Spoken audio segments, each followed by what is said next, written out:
Hello, I'm Elliot Berger, Senior Scientist, Auditory Research for Aero Technologies, and I have been working with foam earplugs since they were invented in the 1970s.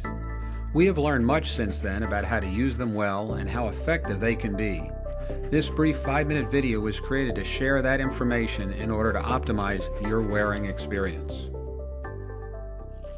In the next few minutes, I'd like to explain to you some of the features of using a foam earplug to get the best comfort and the best protection. Although foam earplugs are relatively easy to use for fine performance, if you pay attention to these details, they'll work a lot better for you. With a foam plug, unlike another piece of foam, for example a bathroom sponge which you squash and knead and squeeze, with a foam plug there's a particular way that you want to prepare it for insertion. You want to roll it into a very tiny, tightly compressed cylinder. Now some people like to roll it along their fingers like this. Other people like to roll it around their fingers. Some people, because they need some extra finger strength, will use both hands. The only thing that doesn't work because it causes a distorted and creased plug is to roll it between the palms of your hands. So I prefer rolling it like this, and this is how I will demonstrate it for you. I'm going to roll it slowly without squeezing it too hard at first. As the plug gets smaller and smaller, I'm going to squeeze it harder and harder.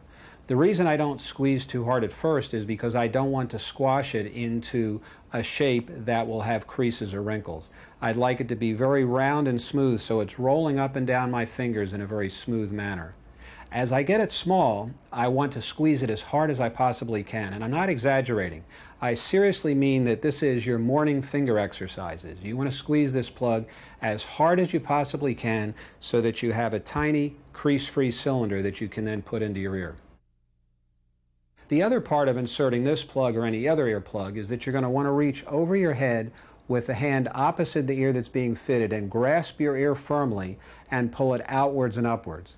The reason that we do that, as you see here, is that as we pull on the ear, it changes the opening of the ear canal. You can see how now I have my ear opened rather widely, and it will be easier for me to get a plug in. For different people, the direction may vary somewhat, but in all cases you will be grabbing the ear between the thumb and forefingers and pulling it away from the side of your head. So you roll the plug down. While you have the plug well compressed, you keep rolling it, you bring it up to your ear, and now while you're holding the pinna, you insert the plug in the ear canal. There's no reason to hold the plug because once you've put it in your ear properly, it will expand in place to give you a custom, comfortable fit.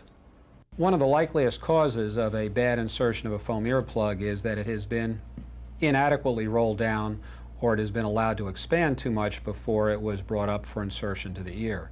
What this looks like is that someone will come up to the ear with a plug inadequately compressed and then try and force it into the ear canal. It won't slide into the canal any more than it will slide out of the canal, and you can see how it looks like it's expanding out of my ear.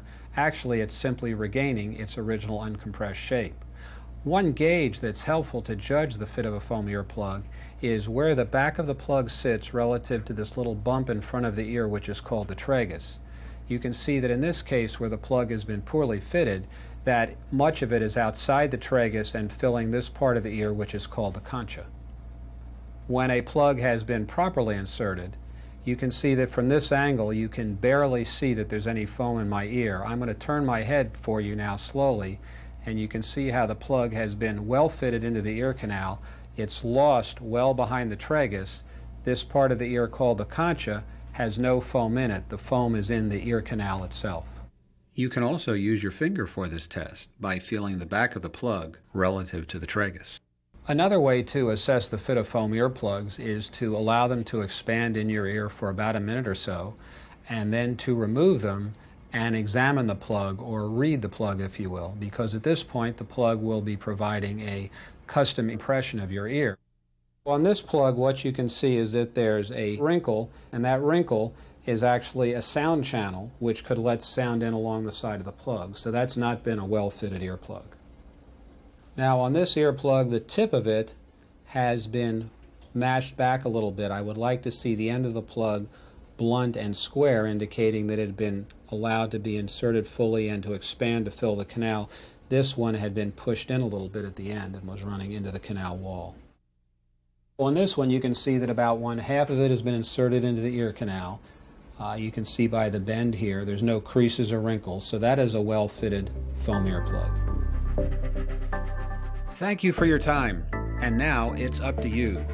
Try my suggestions. Be willing to practice and pay attention to your ears. You will be rewarded with a lifetime of good listening.